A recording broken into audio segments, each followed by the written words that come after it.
hem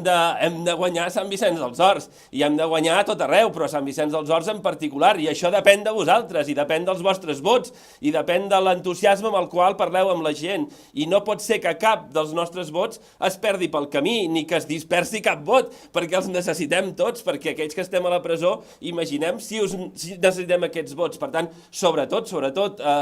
voteu Esquerra Republicana a les eleccions europees, i voteu-me a mi a les eleccions europees, i a la Diana Riba, i a en Jordi Soler, però a les eleccions municipals votem Junts per Sant Vicenç, que és el projecte que hem construït durant tants anys. Amb tot l'entusiasme, amb tota l'alegria, amb tota la il·lusió i amb tota l'esperança, voteu a la Maite Aymerich, igual que a Barcelona han de votar l'Ernest Maragall, perquè la Maite ja ha demostrat que és la millor alcaldessa del país i l'Ernest demostrarà que és el millor alcalde del país. I d'aquesta manera, tots dos, la Maite ja ho ha fet i l'Ernest també ho farà, em superaran, cosa que n'estic molt content, sobretot, ajudeu a la Maite i ajudeu a l'Ernest.